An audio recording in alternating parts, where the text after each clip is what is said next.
안녕하세요. 사랑방TV입니다. 살다 보면 유독 시린 계절이 있습니다. 누군가에게는 찬란한 봄날일 19. 그 어린 나이에 시작된 한 여성의 결혼 생활은 축복이 아닌 25년이라는 긴 겨울의 시작이었습니다. 사랑해서 선택한 길이었지만 돌아온 것은 시부모님의 모진 막말과 남편의 차가운 방관뿐이었죠. 딸을 잘못 키워 내 아들 인생 망쳤다는 상견례 자리의 폭언부터 만삭의 배를 툭툭 치며 던진 모멸적인 의심까지 숨조차 마음대로 쉬지 못했던 그 단칸방에서 그녀는 홀로 어떤 눈물을 삼켰을까요? 오늘 25년의 침묵을 깨고 비로소 자신을 찾아 떠나려는 한 아내의 애달픈 고백을 지금 바로 시작합니다. 창밖으로 흩날리는 잿빛 눈발이 꼭 그날의 소금기 어린 눈물 같습니다. 사람들은 세월이 약이라 말하지만 어떤 상처는 시간이 흐를수록 아물기는커녕 더 깊게 터지기도 합니다. 제게는 지난 25년이 그랬습니다. 19. 남들보다 조금 일찍 찾아온 새 생명은 제게 축복이어야 했지만 차가운 현실 속에서 그것은 제 목을 죄는 올가미가 되었습니다. 그 시절의 저는 참으로 어리석고도 맑았습니다. 동갑내기 남자친구와 나누었던 풋사랑이 영원할 줄 알았고 우리 사이에 찾아온 아이가 온 세상을 비추는 빛이 될 줄로만 믿었습니다. 하지만 현실의 벽은 19 소녀가 감당하기엔 너무도 높고 날카로웠습니다. 아이가 생겼다는 고백에 다정했던 친정 부모님의 얼굴은 순식간에 일그러졌고 저는 축복 대신 집안 망신이라는 낙인과 함께 쫓겨나듯 대문을 나서야 했습니다. 갈 곳 없는 저를 받아준 것은 시댁이었지만 그것은 구원이 아닌 또 다른 지옥의 입구였습니다. 상견례라고 부르기도 민망했던 그날의 공기를 저는 아직도 기억합니다. 낡은 식당의 삐걱거리는 문소리보다 더 날카롭게 제 귀를 찔렀던 것은 시부모님의 언어 폭력이었습니다. 제 부모님은 죄인처럼 고개를 숙인 채 앉아 계셨고 시아버지는 그런 제 아버지를 향해 차마 입에 담기도 힘든 개사돈이라는 용어를 내뱉으며 비아냥거렸습니다. 딸을 어떻게 가르쳤기에 내 아들 인생을 이렇게 망가뜨리느냐는 그 서슬퍼런 막말은 제 가슴을 도려내는 칼날이 되었습니다. 그날 시어머니의 눈빛은 비수보다 차가웠습니다. 어디서 근본도 없는 게 굴러들어와서 라며 혀를 차던 그 소리는 25년이 지난 지금도 환청처럼 제 귓가를 맴돕니다. 제 부모님은 그 모진 소리를 다 들으면서도 배가 불러오는 딸 자식이 행여나 버림받을까봐 한마디 대꾸도 못한 채 눈물만 훔치셨습니다. 상견례 자리는 화합의 장이 아니라 저라는 존재가 얼마나 보잘것없고 무가치한지를 확인시켜주는 처형대와 같았습니다. 그렇게 시작된 결혼 생활은 시부모님이 얻어준 시댁에서 불과 10발자국밖에 떨어지지 않은 좁고 습한 월세 단칸방이었습니다. 시부모님은 아들이 벌어온 돈이 자기들에게 오지 않고 처자식을 먹여 살리는 데 쓰이는 것을 끔찍이도 싫어하셨습니다. 시댁의 그늘 아래 갇혀 숨조차 마음대로 쉬지 못하던 그 방에서 저는 세상으로부터 철저히 고립되었습니다. 19의 봄은 잔인했습니다. 남들은 꽃구경에 설레어하던 그 눈부신 계절, 저는 남산만하게 부풀어 오른 배를 안고 시댁이라는 거대한 감옥 속에서 하루하루를 버텨내고 있었지요. 아이가 자랄수록 제 몸은 무거워졌지만 저를 짓누르는 시부모님의 눈총은 그보다 훨씬 더 무거웠습니다. 몸조리라는 단어는 제게 사치였습니다. 시어머니는 만삭인 며느리를 앞에 두고도 젊은 애가 빠져가지고 라며 혀를 찾고 저는 붓기가 가득한 다리를 이끌며 그분들의 끼니를 챙기고 식당 일을 거들어야만 했습니다. 손끝 하나 까딱하지 않는 시댁 식구들 사이에서 저는 아내도 며느리도 아닌 그저 보수 없는 식모에 불과했습니다. 해질 여기면 불어오는 바람조차 무서웠던 건 그 시간이 되면 어김없이 시작될 시아버지의 주사 때문이었습니다. 시부모님은 저희 부부에게 시댁에서 불과 10발자국 거리의 좁은 월세방을 얻어주셨는데 그것은 배려가 아니라 감시의 연장이었습니다. 어느 날 밤이었지요. 낡은 문틀이 부서질 듯 흔들리더니 술 냄새를 풍기며 시아버지가 들이닥쳤습니다. 공포에 질려 구석으로 몸을 웅크린 제게 시아버지는 비틀거리며 다가와 차마 인간으로서 할 수 없는 짓을 저질렀습니다. 투박하고 거친 손으로 제 만삭인 배를 툭툭 치며 그가 내뱉은 말은 제 영혼을 조각조각 부수어 놓았습니다. 이 애가 내 아들 새끼는 맞냐? 그 음습한 의심과 멸시가 담긴 물음에 저는 숨이 멎는 것만 같았습니다. 제 뱃속의 아이가 그 모욕을 다 듣고 있을까봐 저는 배를 감싸쥐고 소리 없는 비명을 질렀습니다. 눈물이 뺨을 타고 흘러내려 바닥을 적셨지만 시아버지는 그저 주정을 멈추지 않았습니다. 가장 가까운 이에게 당하는 수모는 날카로운 칼날보다 더 깊숙이 심장을 파고들었습니다. 저는 떨리는 손으로 퇴근해 돌아온 남편의 옷소매를 붙잡았습니다. 제발 나 좀 살려달라고. 아버님이 너무 무섭고 이 집이 숨이 막혀 죽을 것 같다고 울부짖었습니다. 하지만 제 마지막 희망이었던 남편의 입에서 나온 말은 시아버지의 폭언보다 더 차가운 비수가 되어 돌아왔습니다. 아빠가 원래 그래. 그냥 문 열어두지 마. 아내의 고통을 대수롭지 않게 여기는 그 무심한 목소리. 남편은 저를 지켜주는 울타리가 아니라 방관자일 뿐이었습니다.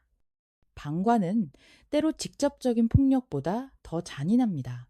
남편은 제가 겪는 지옥을 원래 그런 일로 치부하며 철저히 외면했습니다.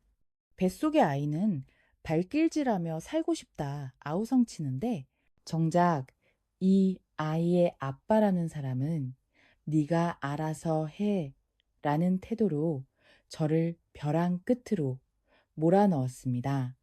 그 좁은 단칸방에서 저는 깨달았습니다. 이곳에서 나를 지켜줄 사람은 아무도 없다는 것을요. 차가운 방바닥에 누워 밤을 지새우며 저는 부풀어 오른 배를 쓰다듬었습니다. 미안해, 아가야. 이런 세상에 너를 오게 해서 정말 미안해. 25년 전 그날 밤, 제 심장에는 평생 지워지지 않을 시퍼런 멍이 들었습니다. 그것은 시아버지가 남긴 손자국보다 훨씬 더 깊고 아픈 남편의 방관이 남긴 흉터였습니다. 여보, 나 정말 무서워. 아버님이 또 오시면 어떡해. 제발 내 말 좀 들어줘. 하지만 돌아오는 건 벽을 향해 누운 남편의 무거운 코골이 소리뿐이었습니다. 어두운 방 안에서 저는 홀로 부정맥처럼 떨리는 가슴을 부여잡고 다가올 내일의 수모를 미리 견디며 그렇게 무너져 내리고 있었습니다. 아이를 낳고 나면 세상이 온통 분홍빛으로 변할 줄 알았습니다. 19의 철없던 기대는 산후풍보다 더 매서운 시어머니의 서슬 아래 산산조각이 났습니다. 갓 해산한 산모의 몸은 찬바람만 스쳐도 뼈마디가 시리다는데 제게 주어진 것은 따뜻한 미역국이 아닌 차가운 고추 박스였습니다. 시어머니는 식당 일을 핑계로 몸조리도 채 끝나지 않은 제 방에 고추 한 박스를 들이밀었습니다. 노는이 연불한다고 애잔다고 너까지 자빠져 있을 거냐? 라는 비아냥과 함께요. 그날 제 손끝에 남은 감각은 뜨거움이 아니라 아픔이었습니다. 수백, 수천 개의 고추 꼭지를 따며 손톱 밑이 아려오고 손바닥이 화끈거려도 멈출 수 없었습니다. 시어머니는 거실에서 TV 소리를 키운 채 제가 일을 다 마치는지를 감시하듯 지켜보고 있었으니까요. 며느리가 아파하는 모습을 보며 오히려 자신의 권위를 확인하는 듯한 그 눈빛은 갓 태어난 아이를 품에 안은 어미의 마음을 갈기갈기 찢어 놓았습니다. 비극은 가장 평온해야 할 순간에 찾아왔습니다. 꼭지를 다 따기도 전에 방 안에서 아이가 울음을 터뜨렸습니다. 마음이 급해진 저는 대충 손을 씻고 아이에게 달려갔습니다. 하지만 고추의 매운 도끼는 비누 몇 번으로 씻겨 내려가는 것이 아니었습니다. 젖을 물리려 아이를 품에 안고 그 조그마한 얼굴을 어루만지는 순간 아이의 여린 피부가 순식간에 붉게 달아올랐습니다. 제 손길이 닿은 곳마다 아이는 자지러지듯 울음을 터뜨렸고 붉게 타오르는 아이의 얼굴을 보며 저는 제 심장이 타들어가는 것 같은 자책감에 빠졌습니다. 미안해, 엄마가 미안해 라며 울먹이는 제 소리는 시어머니의 비웃음 소리에 묻혀버렸습니다. 시어머니는 그 모든 상황을 문 밖에서 다 지켜보고 계셨습니다.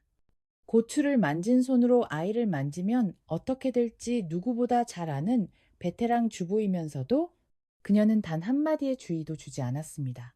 오히려 아이의 울음소리를 배경음악 삼아 무심하게 지나치는 그녀의 뒷모습에서 저는 소름 끼치는 공포를 느꼈습니다. 그것은 단순한 무관심이 아니라 의도된 방치였고 며느리인 저를 길들이기 위한 잔인한 형벌이었습니다. 밤이 깊어도 제 손은 식을 줄 몰랐습니다. 얼음물을 떠다 손을 담가 보았지만 이미 피부 깊숙이 박힌 매운 기운은 심장까지 번져 저를 숨 가쁘게 만들었습니다. 남편은 옆에서 세상 모르게 잠들어 있었고 저는 붉게 변한 아이의 얼굴을 보며 밤새 소리 없이 오열했습니다. 내가 엄마 자격이 있는 걸까? 이 모진 집구석에서 내가 이 아이를 지켜낼 수 있을까? 어둠 속에서 홀로 사겨야 했던 그날의 아픔은 훗날 제가 앓게 될 공황장애의 불씨가 되었습니다. 시어머니의 즐기는 듯한 시선과 남편의 방관, 그리고 지켜주지 못한 아이에 대한 죄책감까지. 25년 전 그 작은 단칸방에서 제 영혼은 그렇게 서서히 매운 연기에 질식되어 죽어가고 있었습니다. 세월이 흘러도 절대로 지워지지 않는 날이 있습니다. 제게는 15년 전 그 시리도록 푸르던 11월의 어느 날이 그렇습니다. 해마다 돌아오는 그놈의 김장날은 시댁의 권력을 확인하는 거대한 의식과도 같았습니다.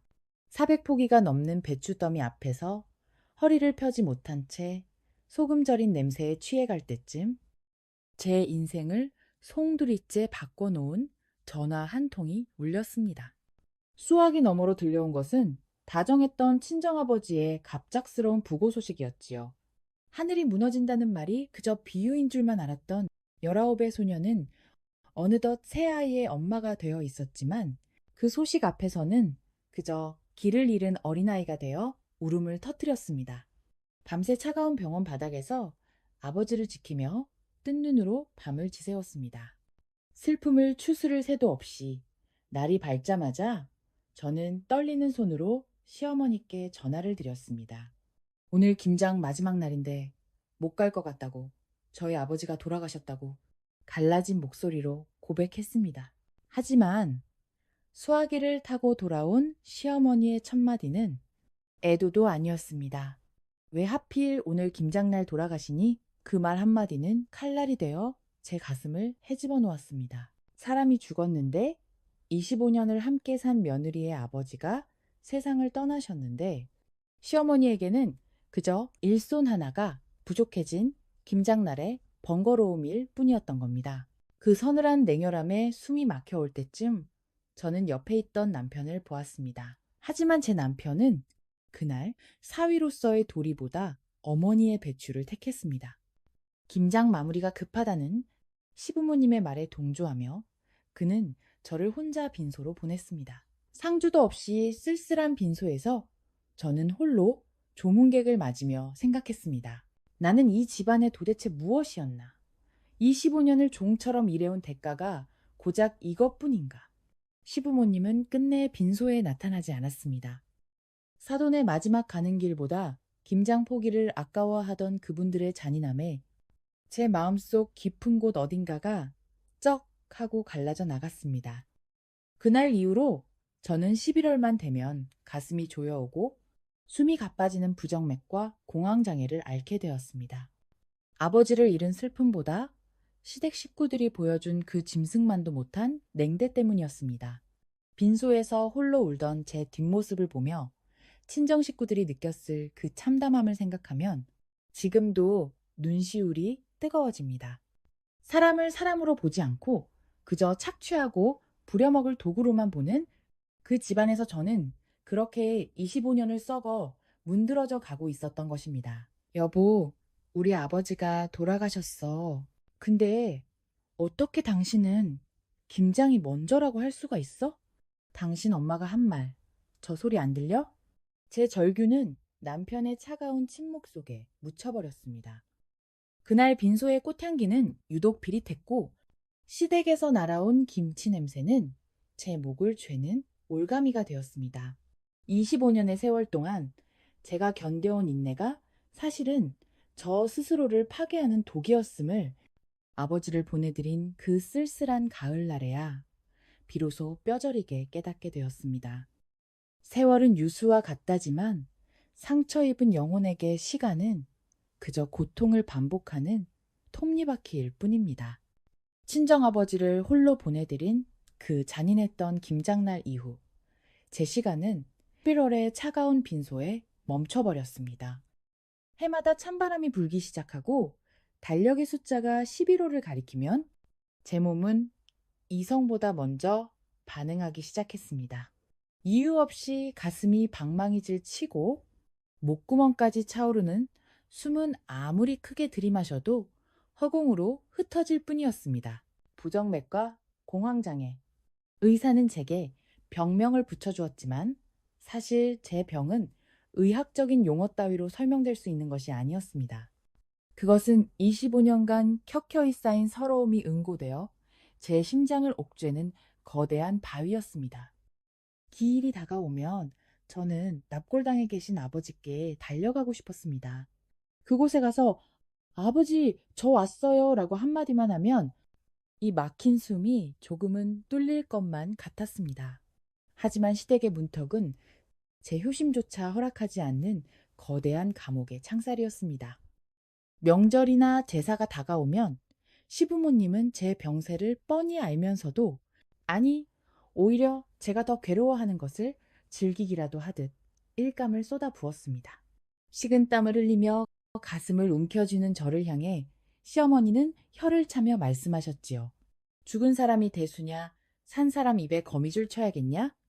납골당에 가야 한다는 제 간절한 애원에도 시아버지는 거 가서 인사만 하는 건데 내일 가면 되지 않냐며 제 슬픔을 한낱 귀찮은 심부름 정도로 치부하셨습니다.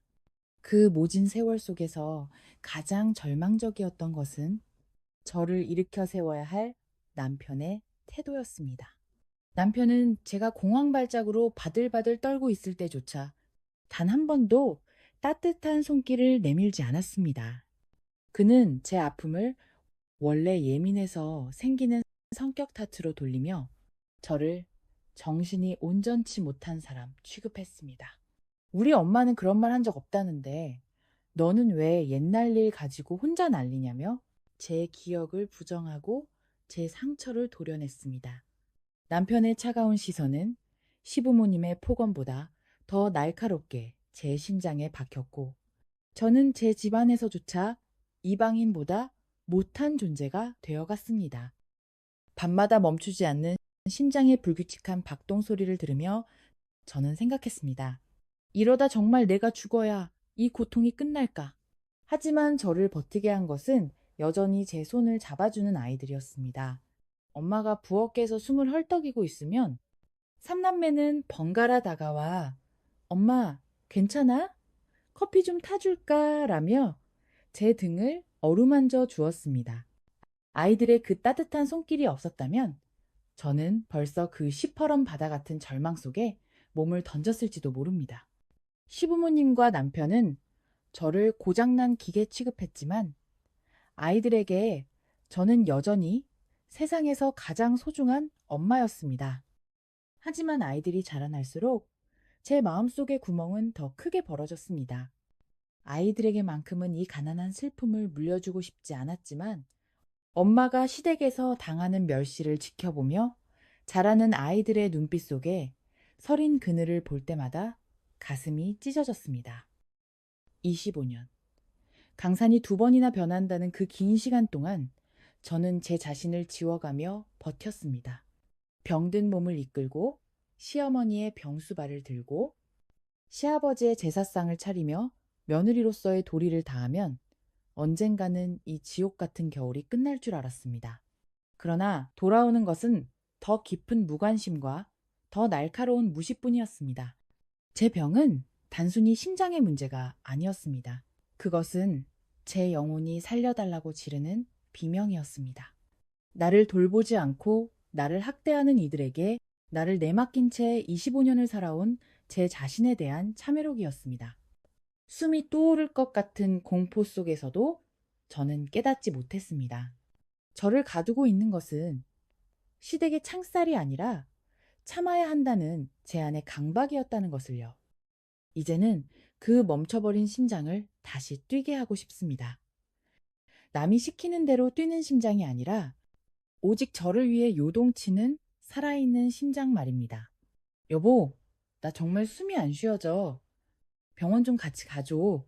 제 애절한 부름에도 남편은 나 바빠. 너 혼자 갔다 와. 별일도 아니면서 라며 문을 닫고 나갔습니다. 홀로 남겨진 방 안에서 저는 헐떡이는 숨을 고르며 거울 속의 저를 마주 보았습니다. 생기를 잃은 눈동자, 25년의 풍파가 그대로 새겨진 주름진 얼굴. 하지만 그 안에는 여전히 살고 싶어하는 19의 그 소녀가 떨고 있었습니다. 저는 이제 그 소녀의 손을 잡고 이 어두운 방을 나가려 합니다. 제 심장이 완전히 멈춰버리기 전에 처음으로 저 자신을 위한 숨을 크게 내쉬어 보려 합니다. 그토록 길고 시렸던 15년이었습니다. 남들은 강산이 2번 변했다고 말하는 그 유구한 세월 동안 저는 제 이름 석자를 잃어버린 채 오로지 누군가의 며느리로, 누군가의 아내로만 살았습니다. 시아버지가 돌아가신 후에는 그 서슬퍼런 제사상을 홀로 차려내야 했고 병든 시어머니의 대소변을 받아내며 병수발을 드는 것도 오롯이 제 몫이었습니다. 며느리로서 해야 할 성의는 다했다는 자부심 하나로 저는 심장이 덜컥거리는 공황장애를 약으로 누르며 버텼습니다. 그래도 너밖에 없다는 따뜻한 말 한마디면 충분했을지도 모릅니다. 하지만 제 헌신은 그들에게 너무도 당연한 소모품에 불과했습니다. 최근이었습니다. 여느 때처럼 몸이 아프다는 시어머니의 성화에 떨리는 손으로 전화를 걸었습니다. 병원에는 다녀오셨는지, 식사는 하셨는지 묻는 제게 돌아온 것은 감사의 인사가 아닌 독이 바짝 오른 비아냥이었습니다. 나 아파 죽겠는데 왜 전화질이니? 생각이 있는 애면 애초에 우리 아들 발목도 안 잡았겠지. 수화기 너머로 들려오는 그 날카로운 목소리는 25년 전 제가 처음 시댁 문턱을 넘던 날 받았던 멸시 그대로였습니다. 남 부끄러운 줄도 모르고 배불러 들어와서 우리 애 등 휘어져라 일시키고 내가 지금도 그때 생각하면 분하다 분해. 그분에게 저는 여전히 25년 전 아들의 앞길을 가로막은 발목 잡은 년일 뿐이었습니다. 그 순간 제 마음속 깊은 곳에서 무언가 무너져 내리는 소리가 들렸습니다. 내가 지켜온 가정이, 내가 바친 청춘이 한순간에 물거품이 되어 사라지는 기분이었습니다. 억울함에 목이 메어 저는 남편에게 매달렸습니다. 당신도 들었지 않느냐고. 어머님이 아직도 나를 그렇게 생각하시는데 당신은 왜 가만히 있느냐고 울부짖었습니다. 옛날에 고추 꼭지를 따며 아이 얼굴을 붉게 물들였던 날부터 친정아버지 빈소에 오지 않았던 그 비정한 김장날까지 그 모든 상처에 대해 이제는 사과받고 싶다고 당신 엄마에게 한마디라도 해달라고 애원했습니다. 하지만 제 눈물을 바라보는 남편의 눈빛은 얼음장처럼 차가웠습니다. 우리 엄마는 그런 말, 그런 행동 기억하지도 못해. 남편은 오히려 저를 과거에 사로잡힌 미친 사람 취급하며 짜증을 냈습니다. 별것도 아닌 일 가지고 왜 자꾸 들춰내? 너만 참으면 조용할 걸 왜 일을 키워? 25년을 함께 산 아내의 피 맺힌 절규보다 어머니의 기억나지 않음이 남편에게는 더 중요한 진실이었습니다. 방관을 넘어 이제는 가해자의 편에 서서 저를 조롱하는 남편을 보며 저는 비로소 깨달았습니다. 이 지옥을 끝낼 수 있는 사람은 오직 나 자신뿐이라는 것을요. 25년 전 시아버지가 제 배를 툭툭 치며 던졌던 모욕도, 시어머니가 제 부모님을 개사돈이라 부르며 짓밟았던 무시도, 그들은 그저 기억나지 않는 사소한 해프닝으로 치부하고 있었습니다. 제 가슴에는 흉터가 되어 부정맥을 일으키는 그 상처들이 그들에게는 먼지만도 못한 일이었다는 사실이 저를 더 비참하게 만들었습니다. 저는 그동안 누구를 위해 병수발을 들고 누구를 위해 제사를 지내며 자신을 착취해 왔던 걸까요? 며느리로서의 도리라는 허울, 좋은 명분 아래 저는 저 스스로를 학대하며 방임해 왔던 것입니다. 전화기 너머로 들려오던 시어머니의 비웃음과 남편의 싸늘한 뒷모습을 보며 저는 결심했습니다. 더 이상 이들에게 나를 갉아먹을 권리를 주지 않겠노라고. 25년이라는 긴 세월 동안 닫혀있던 제 마음의 빗장을 이제는 제 손으로 직접 부수어 버리려 합니다. 그들이 기억하지 못한다면 저 또한 그들을 제 삶에서 지워버리면 그만입니다. 며느리의 헌신을 당연하게 여기다 못해 빚으로 돌려주는 그들에게 제가 보여줄 수 있는 마지막 도리는 오직 영원한 단절뿐이라는 것을 이제야 알 것 같습니다. 기억이 안 난다고요? 당신들에겐 기억 안 나는 사소한 일일지 몰라도 나에겐 매일 밤 숨을 막히게 하는 지옥이었어. 이제 그 지옥에서 나 혼자라도 나갈 거야. 가슴이 터질 듯 요동쳤지만 이번에는 공황 발작 때문이 아니었습니다. 그것은 25년 만에 처음으로 제 영혼이 내지르는 해방의 함성이었습니다. 저는 거울 속에 비친 늙고 병든 제 모습을 가만히 어루만졌습니다. 고생했어. 그동안 잘 버텼어. 이제는 남의 아들이 아닌 저 자신을 위해 살아가야 할 시간입니다. 이 겨울이 지나고 나면 25년 만에 처음으로 저를 위한 봄바람이 불어올 것만 같습니다. 부엌의 공기는 언제나 25년 동안 그곳은 제게 안식처가 아닌 끝없는 노동과 눈물의 유배지였으니까요. 시어머니의 비아냥거림이 서린 전화를 끊고 멍하니 서 있던 제 곁으로 어느덧 훌쩍 커버린 삼남매가 다가왔습니다. 엄마가 겪는 수모를 그림자처럼 지켜보며 자란 아이들은 말하지 않아도 이미 제 마음의 멍을 알고 있었습니다. 큰아이가 조용히 제 손에 따뜻한 커피 한 잔을 쥐어주었습니다. 그 온기가 메마른 손바닥을 타고 흐르자 얼어붙었던 제 심장이 미세하게 떨리기 시작했습니다. 엄마, 힘들지? 우리 걱정 마. 커피 좀 마셔. 아이들의 다정한 목소리는 시어머니의 날카로운 칼날 같은 목소리를 덮어버리는 치유의 노래 같았습니다. 막내가 제 앞치마 자락을 붙잡으며 말했습니다. 엄마, 이제 그만해도 돼. 우리 다 컸잖아.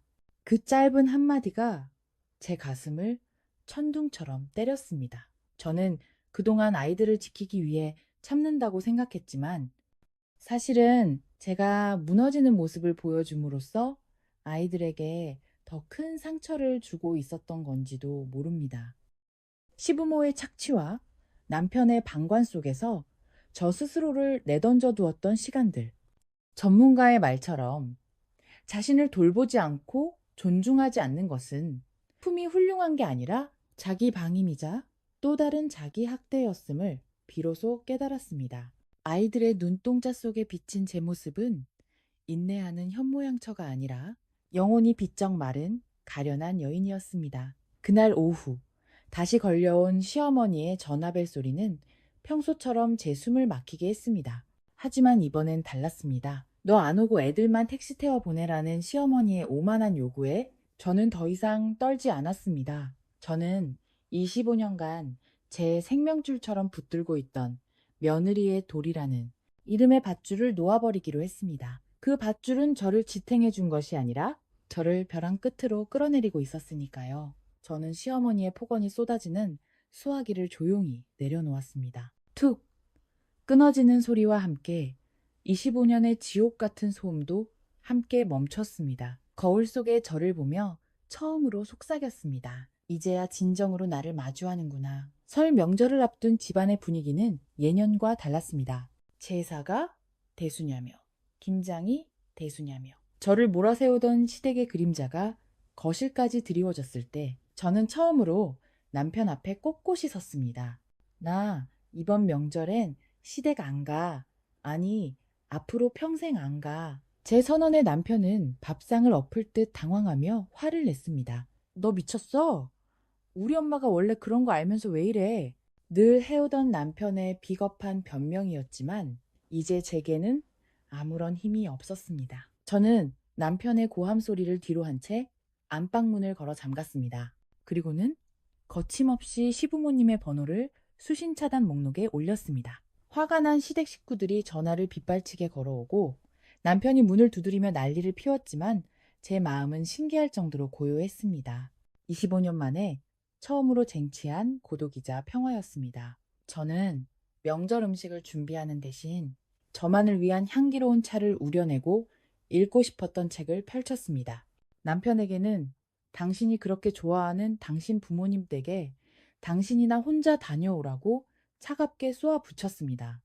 늘 네가 알아서 해라며 방관하던 남편이 처음으로 제 눈치를 보며 쩔쩔매는 모습은 묘한 해방감을 주었습니다. 명절 당일 아침 햇살이 창가에 머물 때 저는 홀로 길을 나섰습니다. 시댁 식구들의 발소리도 고추꼭지의 매운 향도 시아버지의 모욕적인 주사도 없는 오직 저만의 길을 걸었습니다. 차가운 겨울바람 끝에 묻어나는 미세한 흙 내음에서 저는 다가올 봄의 기운을 느꼈습니다. 가슴 통증은 사라졌고 부정맥으로 불규칙했던 심장박동은 이제 저만의 리듬으로 당당하게 뛰고 있었습니다. 이제는 나를 위해 살 거야. 허공에 흩어지는 제 목소리에 아버지가 하늘에서 미소 짓는 것만 같았습니다. 진정한 나를 찾아가는 이 발걸음은 25년의 겨울을 끝내는 위대한 행진이었습니다. 25년이라는 세월은 결코 짧지 않습니다. 며느리라는 도리 아래 자신을 깎아먹으며 버텨온 인내가 사실은 스스로를 향한 학대였음을 깨닫기까지 그녀는 너무나 많은 생채기를 입어야 했습니다.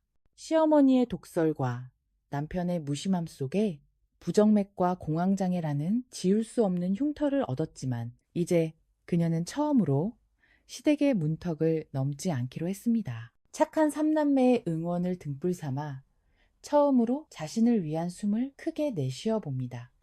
25년 만에 마주하는 이 자유가 부디 그녀의 얼어붙은 마음을 녹이는 따뜻한 봄바람이 되길 진심으로 빌어봅니다. 오늘 하루도 잘 해내셨습니다. 편안한 밤 보내시고 다음 영상으로 다시 돌아오겠습니다. 감사합니다.